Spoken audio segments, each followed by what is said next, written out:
county decision, but it's a decision we've supported and we've worked with them on because you do have potential historic storm surge. Now, we were here 24 hours ago, you were looking at maybe 10, 12 feet in the Tampa Bay area. Now that has shifted to where that type of surge may be further down the coast in southwest Florida. You have Tampa still going to get potentially significant storm surge as well. And so that is something at that level is life-threatening.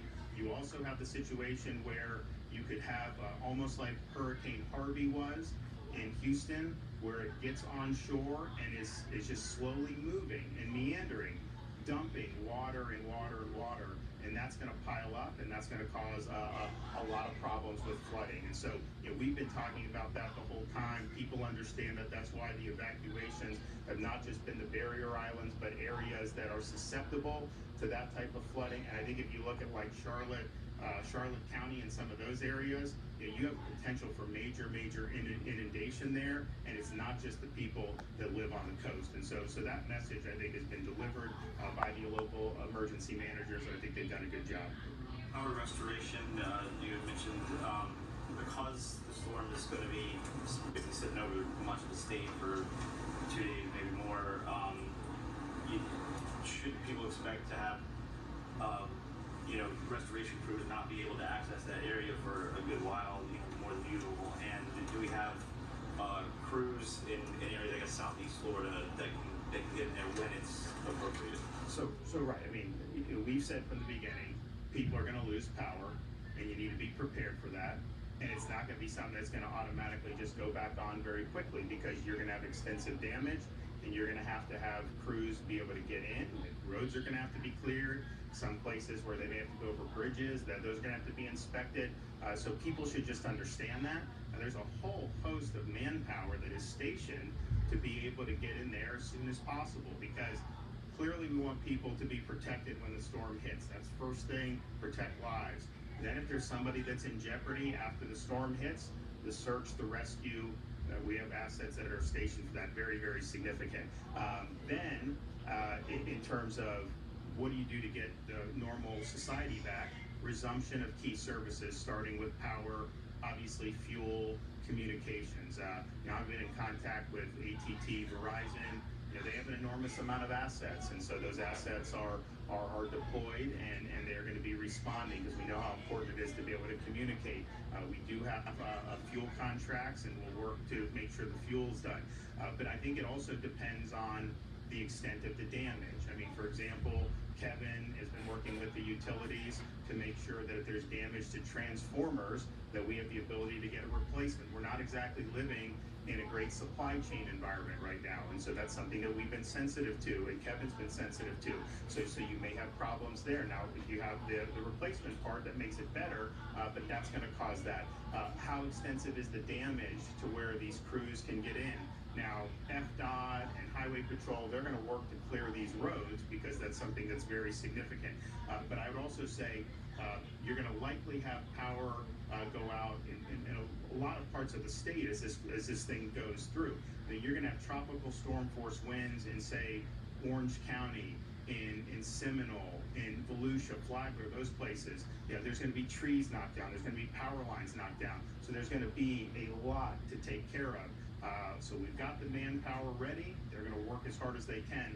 But I don't think anyone should go into this thinking, that somehow they may lose power for like one night and then it's just all going to snap back on. You're talking about really significant impacts. In terms of supplies, because obviously we have the ports closed down, and I know there's concern with fuel, obviously, but are there other impacts that the general consumer across Florida might experience as we go through this process? Because if we have the ports closed down, we may not have commodities coming in. I don't know if that's you or... Well, the ports understand the vital role they play. They have to make decisions based on safety, which we understand, but they're all committed to immediately opening, as soon as the storm passes, and they understand how important that is. I do think, though, one thing maybe a little bit different about this storm is just, okay, the storm happens. Unfortunately, there will be damage. We get into the future because of the supply chain problems writ large, not tied to a port being closed for a couple days.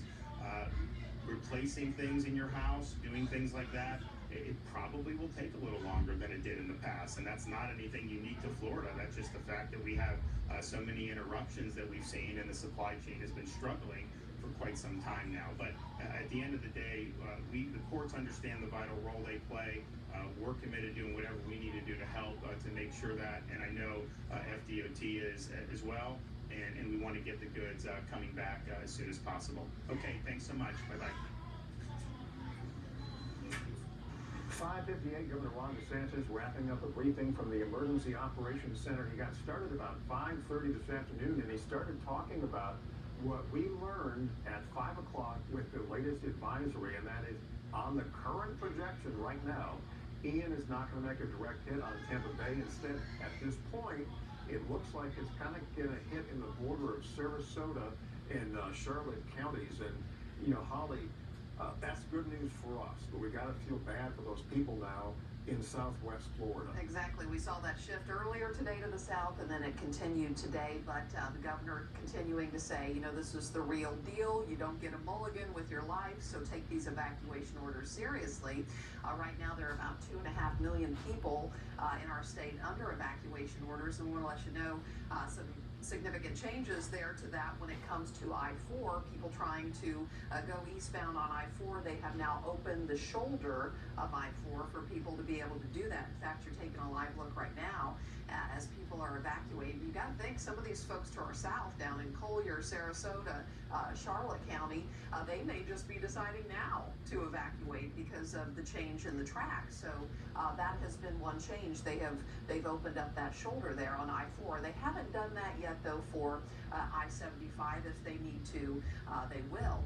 We also heard from Kevin Guthrie, the state emergency manager director, who we know from his days here in Pasco County. He said there are 700 active teams out there who have done their staging. They are ready to go. You know, those high water rescue people if necessary, planes with supplies. They have a warehouse just full of water ready to bring in after the storm.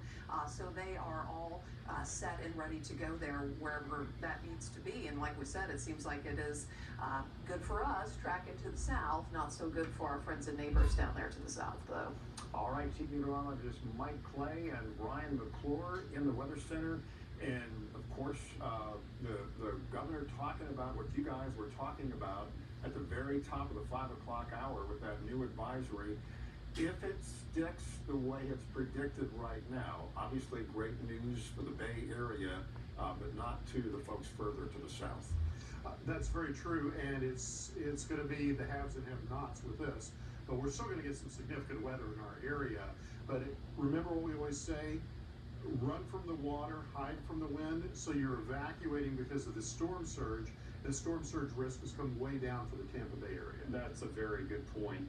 Just, you know, the past few days, we were talking about storm surge was going to be a massive threat around Tampa Bay. When that threat starts to go down like it is now, that's not as big of a deal anymore. Now, obviously, the bigger deal is down to the south, where the storm surge is going to come in around Port Charlotte, Fort Myers area, south of Sarasota, Northport, that area.